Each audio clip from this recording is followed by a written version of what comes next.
우리가 초대 교회로 돌아가자 이런 말을 가끔 합니다.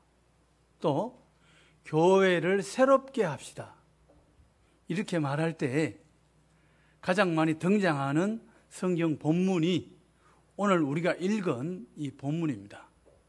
초대 교회, 처음 교회의 모습이 오늘 본문에 나옵니다. 이런 본문을 우리만 좋아하느냐? 그렇지 않습니다.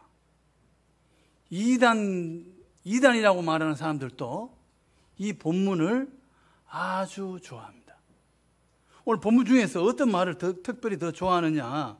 44절과 45절입니다. 믿는 사람이 다 함께 있어 모든 물건을 서로 통용하고 또 재산과 소유를 팔아 각 사람의 필요를 따라 나누어주며. 초대교회가 이렇게 했습니다. 그렇게 해서 이단들은 뭐라고 말하느냐? 성경대로 합시다. 다 함께 있잖아. 우리 공동체 생활을 합시다. 재산을 다 팔아. 교회 갖고 왔지 않느냐. 그래서 전부 자기 재산을 팔아가지고 공동체 생활을 한 사람들이 있었죠. 우리나라에. 어디 있었습니까? 전도관.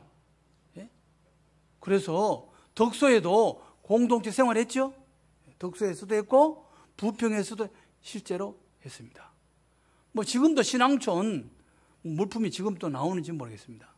조금씩 있겠죠. 예. 과연 그게 성경적인가? 성경 이 당시에도 다 재산을 팔아서 공동체 생활을 했느냐? 그렇지 않습니다. 그 당시에 예수 믿는 것 때문에 가정에서 쫓겨난 사람들이 있었습니다. 직장에서 쫓겨난 사람들이 있었어요. 그 사람들이 어디 갑니까? 갈 데가 없어요. 그래서 교회로 온 거죠. 교회로 몰려오니까 그 사람들이 어려움 당하니까 성도들의 어려움을 보고 헌금한 사람들이 많은 거죠.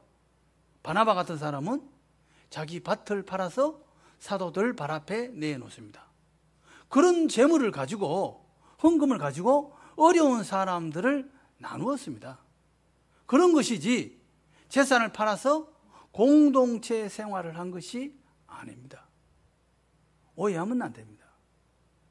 오늘날에도 전도관 같은 사람들이 있습니다. 어디 있습니까? 지금 태평양에 있는 피지라는 섬에 거기 가서 지금 공동체 생활 하고 있는 사람들이 있잖아요, 우리나라에. 뭐 양중과 거기서 시작했는데 교주 이름이 신옥중과 그렇습니다. 신옥주 이 사람은 성도들을 폭행죄로 지금 우리나라 감옥에 갇혀 있습니다. 피지에 가서 뭐 했어요? 타작마당을 합니다. 타작마당이 뭐냐? 회개하라고 사람들을 때린답니다. 그래서 폭행죄로 지금 감옥에 가 있습니다. 그런데 얼마 전에 신옥주에 대한 전도지를 중화동에서 돌렸다고 그래요. 아직 덜 맞아서 그런가? 왜 그런지 모르겠어요. 거기 막 때린다는데요. 아무튼 공동체 생활을 하자, 재산을 팔아서 교회 갖고 오느라, 이것은 성경 보편적인 이야기가 아니다 이 말이에요. 그 초대교회 당시에 어려움 당한 성도들을 돕기 위해서 한 것이지 오늘날처럼 이단처럼 재산을 팔아서 공동체 생활하는 게 성경적이다. 그것은 성경적이지 않습니다. 보편적인 것도 아니다. 그럼 초대교회의 아름다운 모습들은 어떤 것이 있는가? 오늘 본문에 보면 42절에 그들이 사도의 가르침을 받아서, 사도의 가르침을 받았다고 이야기합니다. 사도는 몇 사람입니까? 사도는 12명이죠. 여러 명이 가르쳤고, 그 다음에 이 가르침이라는 말은 단수로 되어 있어요. 하나를 가르쳤다, 하나. 이게 무슨 이야기입니까? 사도들이 많은 사람이 가르쳤는데 그 내용이 하나라는 거예요. 그 내용이 뭡니까? 예수를 이야기하는 겁니다. 예수. 사도들이 가르치는 이야기는 전부 예수예요, 예수. 베드로 설교 내용도 핵심이 뭡니까? 예수예요. 구약에 나오는 예수님의 예언, 시편에서 말하는 예수, 십자가에 죽으시고 부활하신 예수, 베드로 사도의 설교의 내용이 전부 예수입니다. 우리가 성경에 아브라함을 찾아가면요, 아브라함은 우리에게 뭘 이야기합니까? 나를 보지 말고 예수를 보십시오. 예수를 소개합니다.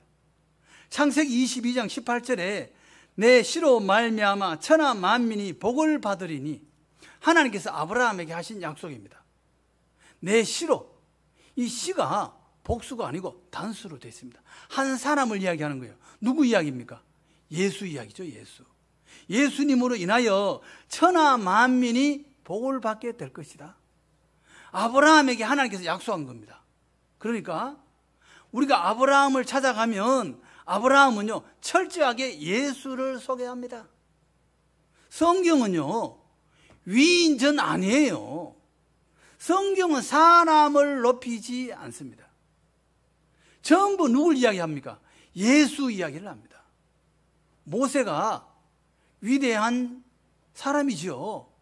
그러나 성경은 모세의 위대한 것을 이야기하고 있지 않습니다. 그건 우리의 이야기고, 우리가 모세를 찾아가면 모세 뭐라고 이야기합니까? 신명기 18장 15절에서 이야기합니다. 내 하나님 여호와께서 너희 가운데 내 형제 중에서 너를 위하여 나와 같은 선지자 하나를 일으키리니, 너희 형제 중에서, 예수님이 사람의 모습으로 오셨잖아요. 인간의 형제 중에 한 사람으로 오셨고, 나와 같은 형제 중에 너를 위하여 나와 같은 선지자 하나를 일으키리니, 모세 같은 선지자. 모세는 애굽에서 탈출시켰고, 예수님은요, 모든 인류를, 우리 모두를 죄에서 해방시키러 오셨습니다. 그래서 나와 같은 선지자다, 이렇게 이야기하는 겁니다. 우리가 모세를 찾아가면 모세는요, 예수님을 소개합니다. 이사야 선지자가 대단합니다. 이사야 선지자를 찾아가면요, 이사야 선지자 누구 소개해요? 나를 보지 말고 예수를 보십시오. 철저하게 예수를 소개합니다. 이사야 35장, 이사야 53장, 주님이 어떻게 죽으시며 예수님이 오시면 어떤 일을 할 것이며 부자의 무덤에 묻히게 될 것이며 부활에 대해서, 전부 예수님에 대해서 이사야 선지자는 이야기를 하고 있습니다. 철저하게 예수 이야기예요. 이 성경이 전부 예수 이야기입니다. 구약 성경은 오실 예수에 대해서, 신약 성경은 오시고 다시 오실 예수에 대해서. 왜요? 예수님을 모르면 하나님을 알 수 없습니다. 그래서 우리 교회도 뭐예요? 이름이 뭐라고 붙어 있어요? 대한 예수교 장로회 시민들생교회, 이렇게 돼 있어요. 대한은 무슨 말입니까? 대한민국에 소재하는, 대한민국에 있는 예수교는요, 예수 믿고 구원받는 교회다, 그런 뜻도 되고, 또 다른 표현은요, 예수님이 주인된 교회다, 이런 뜻이에요. 우리 교회는요, 주인이 누구예요? 예수님이 우리 주인인 줄로 믿습니다. 이 철저하게 여러분 기억해야 돼요. 개척한 목사님, 개척한 장로님이 교회 주인 아닙니다. 주인이 아니에요. 오래되신 분이 주인이냐? 아닙니다. 헌금 만회하는 사람이 주인이에요? 아니에요. 사회에서 유력한 정치인, 장관이나 국회의원, 이런 사람들이 교회 다니면 그 사람이 주인이에요? 아니에요. 우리 교회의 주인은요, 오직 예수님이 주인인 줄로 믿습니다. 마태복음 16장에서 주님 뭐라고 말합니까? 내 교회를 세우리라. 베드로가 고백 위에 내 교회를 세운다고 이야기했습니다. 이단들은요, 누가 주인이에요? 전부 이단의 교주가 주인이에요. 사람이 예수님의 반열에 올라가 있어요. 그거 전부 가짜예요. 사람이 주인 되면요, 하나님께서 버려버려요. 그 교회를 버립니다. 하나님은요, 성전도 버리셨잖아요. 우상 숭배하고 말 안 들으니까 어떻게 해요? 예루살렘 성전도 버려버려요. 하물며 교회, 사람이 주인 되는 순간 우리는요, 하나님이 외면하십니다. 우리가 하나님이 주인인지 아닌지, 주님이 우리 교회의 주인인지 아닌지 이거 어떻게 합니까? 어떻게 알아요? 누가복음 12장에요 종의 이야기가 나옵니다. 결혼식을 하는데 주인이 결혼식에 갔어요. 우리는 결혼식을 낮에 하지만 이스라엘은 결혼식을 밤에 합니다. 일찍 가면 6시, 좀 늦으면 밤 9시. 주인이 만약 밤 9시 결혼식에 갔어요. 몇 시에 올까요? 1시에 올 수도 있고 뭐 3시에 올 수도 있는 거죠.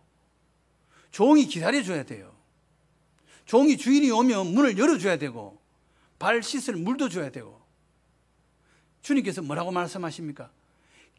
주인이 돌아올 때 깨어있는 종은 복을 받을 것이다, 이렇게 말해요.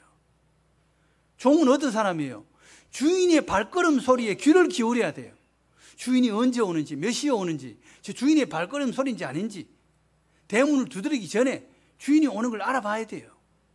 그 사람이 깨어있는 사람이에요. 우리는요 다 주님의 종인 줄로 믿습니다. 주님이 어떻게 말씀하시는지, 주님이 뭘 좋아하시는지, 주님께서 어떻게 하실 것인지 우리의 눈이 주님에게 있어야 합니다. 종교 개혁을 한 루트가 식사를 하다가 밥 먹다가 통곡했다는 아주 유명한 이야기가 있습니다. 루트가 밥을 먹는데 집에 강아지가 있어요. 강아지는요 언제나 여기서 밥 먹으면 걔가 저기서 항상 루트를 보고 있는 거예요. 이쪽에 앉았다 저쪽에 앉으면 또 눈이 그쪽으로 가는 거예요. 강아지의 눈이 언제나 루트에게 오더라는 거죠. 그걸 보고 루트가 식탁에서 내려와서 꿇어 앉아서 펑펑 울었다는 이야기가 있어요. 저 개는 나를 주인 삼아서 저렇게 쳐다보고 있습니다. 주님, 저는 주님의 얼굴을 쳐다보고 있습니까? 용서해 주십시오. 거기서 그렇게 울더라는 거예요. 통곡했다고 합니다. 여러분, 우리의 마음이 어디에 가 있습니까? 우리의 주인이 누구입니까? 주님의 안색을 살피고 있습니까? 주님의 말씀을 우리가 귀를 기울이고 있습니까? 주님이 우리의 주인이 되신 줄로 믿습니다. 그래서 대한예수교 장로회는 뭐예요? 정치 제도를 이야기하는 겁니다. 시민 덜셈 교회. 우리는 주님이 주인 된 교회예요. 주님의 복음을 전하는 교회가 될 줄로 믿습니다. 초대 교회는 주님의 이야기를 듣고 주님이 주인공 된 교회입니다. 그리고 이 초대 교회의 특징은요, 모이기를 힘썼다고 이야기를 합니다. 46절에 날마다 마음을 같이하여 성전에 모이기를 힘쓰고. 초대교회의 특징은요, 모이기를 힘쓰는 교회예요. 히브리서 10장 25절에 이렇게 이야기합니다. 모이기를 폐하는 어떤 사람들의 습관과 같이 하지 말고 오직 권하여 그 날이 가까움을 볼수록 더욱 그리하자. 모이기를 초대교회는 힘썼다는 거예요. 저는 시골에서 자랐습니다. 시골 부엌이 들어가면 아궁이가 어떤 집은 2개, 어떤 집은 3개도 있고, 그렇죠. 불 떼서 이제 밥도 하고 뭐 국도 끓이고 불을 떼서 합니다. 장작 불 끌 때 어떻게 끕니까? 여기서 이 아궁이에 불 떼다가 장작 꺼내가지고 이쪽 아궁이에 넣어버려요. 흩어버립니다. 그러면요, 그 불 끈바 꺼져요. 불 피울 때는 어떻게 합니까? 나무를 많이 넣어야 돼요.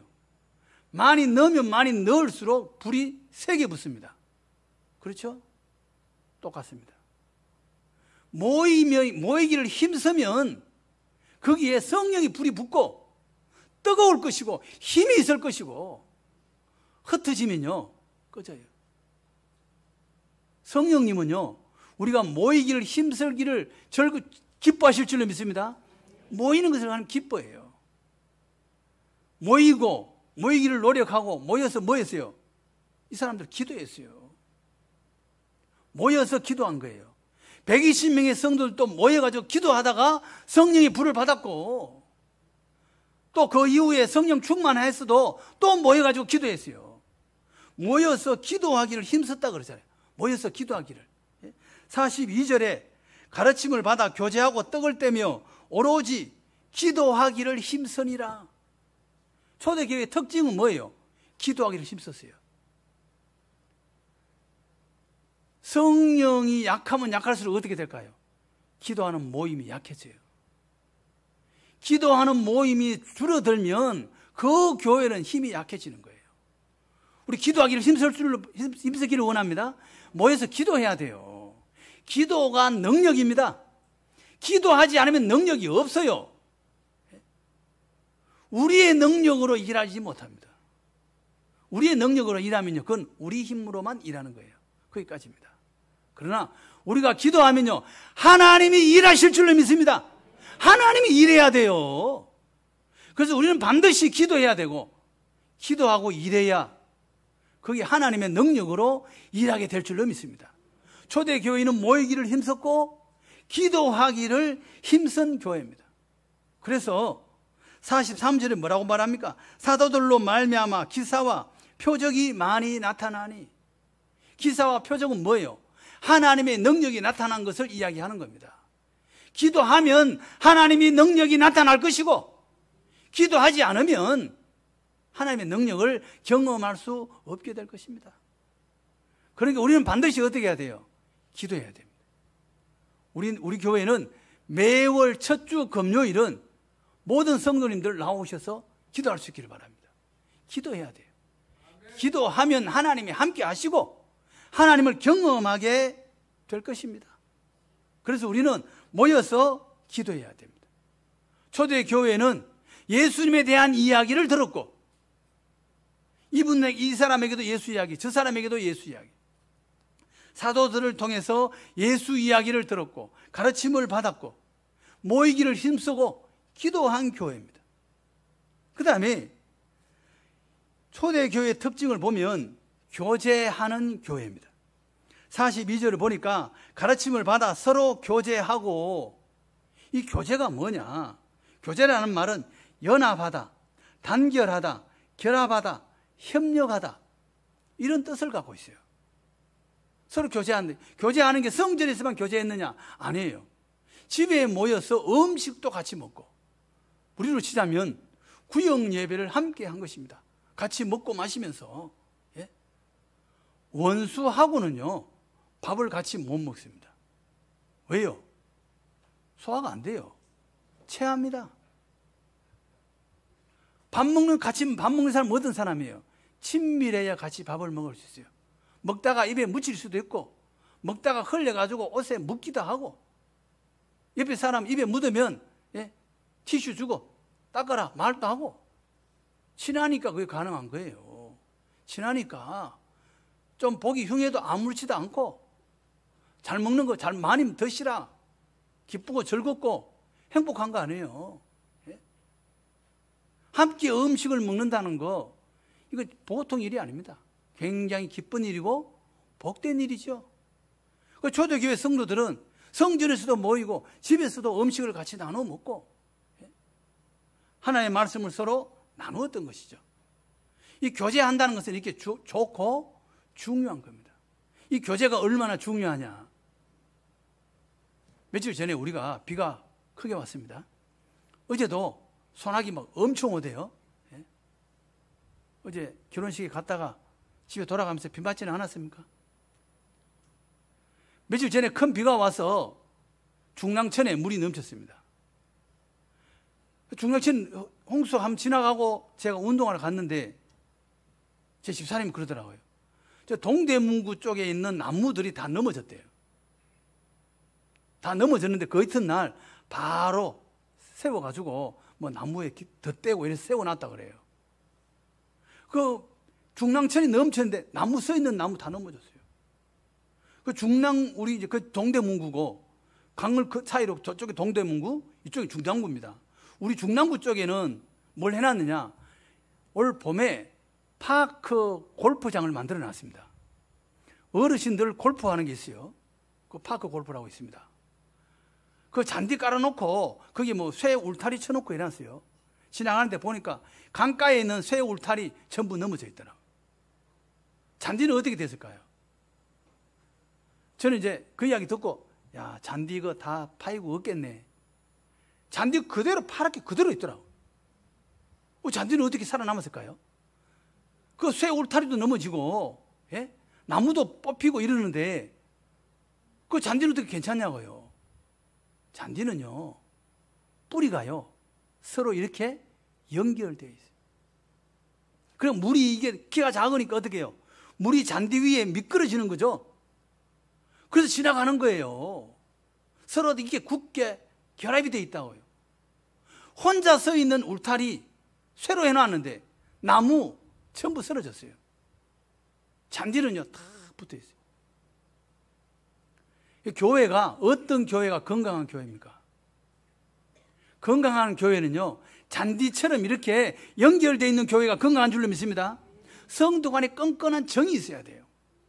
사랑이 있어야 돼요. 그 교회가 건강한 교회예요. 신학교에서 가르칠 때 교수님들이 그러더라고요. 가장 좋은 교회 어떤 교회냐? 250명에서 500명 사이 되는 교회가 가장 좋다. 목회자도 2사람 정도, 목사 2사람 이상 되는 교회 가장 좋다. 모든 면에서. 왜 그러냐? 500명이 넘어서면 성도 간에 모른답니다. 목사님하고 성도하고 길에서 만났는데 집사님이 목사님 안녕하세요 인사하고 손 내미니까 예? 누구세요? 그렇게 된답니다. 그 바른 교회가 아니죠. 건강하지 않습니다. 목회자와 성도가 서로 모르면 어떻게 되겠어요? 문제 있는 거 아니에요? 알아야 돼요. 교인 간에도 알아야 돼요. 성도 간에, 구역 간에, 같은 성도 간에 서로 알아봐야 돼요. 저분이 우리 교인인가? 아닌가? 이러면 곤란한 거 아니에요? 네? 곤란합니다. 건강하지 않다는 거예요. 우리가 서로 사랑과 교제로 단단하게 붙어 있을 줄로 믿습니다. 그래야 홍수가 와도 건강하게 남아있는 거예요. 교회는 어려움 없습니까? 교회도 어려움을 겪을 수 있습니다. 그럴 때 파이고 넘어지고 부러지고 이런 교회 아니라 단단하게 붙어 있는 교회, 건강한 교회. 우리 전부 다 예수 안에서 모이기를 힘쓰고 기도하고 또 든든한 교제를 통해서 서로 사랑함으로 하나 되는 교회. 그래서 복음을 전하는 교회, 생명력 있는 교회, 살아있는 교회, 하나님께 영광 돌리는 복된 우리 모두 다 될 줄로 믿습니다.